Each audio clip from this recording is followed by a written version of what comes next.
Hi everyone, and welcome back. I hope you enjoyed the lunchtime discussion at the Yellow Diamond stage.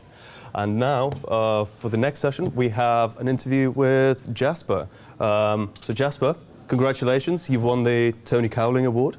Can you let us know about yourself and what the award is? Thanks, Ilya, and thanks for having me here. My name is Jasper. I'm the Managing Director of Dalberg Research. We are a social impact research company covering a lot of the Global South. And the Tony Cowling Award is named after Tony Cowling, who's one of the founders of the market research industry, or one of the builders, and in his lifetime he built what later became TNS, and from there is now part of Kantar. And I've never met him personally, but I've been told that he's been a hugely inspiring and energetic person, and he passed away a few years ago. And the people who worked with him set up the Tony Cowling Foundation in his honor. And one of the activities of the foundation is to award innovation, and this is the first year that is done so. Things that can disrupt the market research industry and make it a new thing. And yeah, we've been elected as winners this year and are super chuffed and very grateful. Congratulations. Thank you. Well done. So can you tell us more about Dalberg Research then? Yes, so we are a part of a larger strategy advisory group, or it's a group of businesses in strategy advisory, media, design, research, who have an impact first mission. So in market research world, it's a bit uncommon if you don't work for alcohol and cigarettes and betting companies and others. You're basically eliminating 75% of market research spend. And we focus on all the rest and all the stuff that we think makes a positive difference in the world. And that has its own capabilities, its own competencies, its own requirements. Yeah, brought us here. Amazing. So you won the award for your location analytics work, and a lot of emphasis on place. Why is it so important in social research? Yeah. The surprising thing is how unimportant it has been in research so far, and in whether it's commercial or social research. If you think of it, in websites we now know that we're being tested or know if the button is yellow or red when you click it more often. Like tiny differences make have a huge impact, or can have a huge impact. And we know the same to be true in our lived environment from behavioral studies. Where exactly the stairs are located versus the elevator has a huge difference on whether you're taking the stairs or the elevator. So tiny differences have a big impact, and yet in survey world, we just go out and ask people all these questions about themselves and then classify them into either urban or rural population, and assume that that explains everything about the place around them. And so what we try to do is generate data sets that represent the environment of our respondents in the same detail as we would represent the respondent themselves. So if we ask a respondent 100 questions, then we also want to know how far are these people to the nearest financial institution, to the nearest school, what's the socioeconomic context in which they live, not only their own, but also what's their relative wealth compared to their neighbors, what is their relative education level compared to their neighbors, and is the lived experience of someone, in our context in Africa, some parts of there are areas where primary school education is the norm. Someone who has that education, will they lead a different life in an area where that's the norm versus an area where maybe secondary or university education is much more common? And so you can take a nuanced understanding of the experience of the person in their environment rather than just the person. Interesting. So that was really fascinating, actually. We've had a lot of papers, a lot of work on the continent, and having interviewed someone who won the Africa Life and the Juvo Africa one. It's actually it's fascinating. It's quite incredible. So looking into the future with the locational analytics, what have you got in store? I think for location analytics, it's really going to be more and more automated. That's one direction, and I think that's going to be driven by the world being more automated and all these data sets being brought together. But really the power is going to unfold once this is applied for very specific sectors and industries. We're soon going to have probably 80% of what we do today in 2 years you'll be able to do on your Google account and just your standard things, I probably expect. So now it's how do you apply all this data in a meaningful way in a dialogue about Africa's contribution to carbon mitigation, for example, or in the health sector, or in the youth employment sector, or in these very specific, building out these niches with huge depth and adding that detail, and further integrating the geospatial work with other research methods, including your more traditional survey work and others, really making them into one package so that we really use every single information source that is available to us at par to answer a question comprehensively, rather than just saying, oh yeah, if you ask people, they'll give you the answer and you're going to be fine.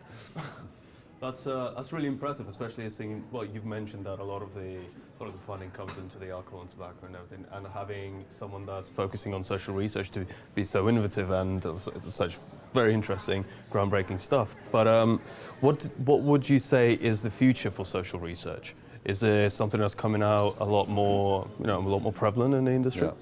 I think not only social research, also market research. We have this history, and even if you talk to a lot of people, of saying, oh yeah, we're sector agnostic, we're full service, and whether you come to us with fruit juice or with car tires or with something else, we can help you, we can serve you.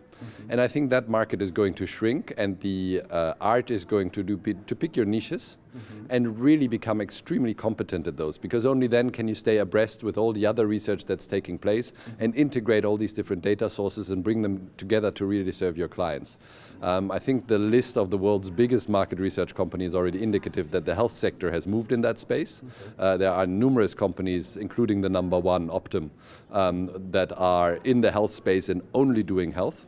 And I think we're going to increasingly see practices that do only FMCG, only health, only education, only carbon, or have 3 or 4 core categories where they do this and then go much deeper. And within these categories, they will have experts combined with the more general researchers. And within those industries, or within those niches, they will have pre-compiled data sets that allow us to start a project where right now we would probably finish it. Okay. Very interesting. And I'm guessing you're preparing Dalberg research for that, really for the future. And trying to prepare for all the changes in the world, bring this together. I mean, I'd love to turn the company into a kind of incubator of data companies that brings out new methodologies like Lucan at a very regular interval and then integrates them into something holistic. Our ambition is really to be the number one data for impact provider and insights for impact provider, so that anyone who wants to make a positive difference in the world knows where to turn for their insights. So as part of Esomar, we have the Young Esomar Society, and we have a lot of very enthusiastic, innovative, and hardworking young researchers. A lot of them would like to enter the client or the agency space, but I am very confident, and I know a fair few that would like to perhaps enter the impact part of the industry. What recommendations would you have for them? So there are a couple of things. The first thing is that thanks to the Tony Cowling Foundation, there's some money that comes along with the award, and we're going to invest that into a handful of internships at this interface of geospatial work and market research. So we're going to have some Tony Cowling's interns at the company to build that capacity. But I think there's an important aspect that you have to take into account. We get a lot of applications from Europe and the US. Of people who have a general enthusiasm but limited exposure yet to what it means. The team at Dalberg Research is 95% African and 90% educated in Africa and very rooted in the local context and all those differences. So entering that space with a genuine curiosity and openness and some degree of humility is absolutely required. And a passion for changing the world is not going to give you the persistence to stay through this.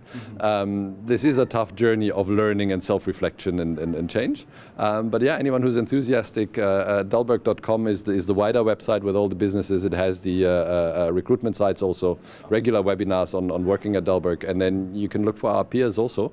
There's quite a large space where people can find their niche and their role. Fantastic.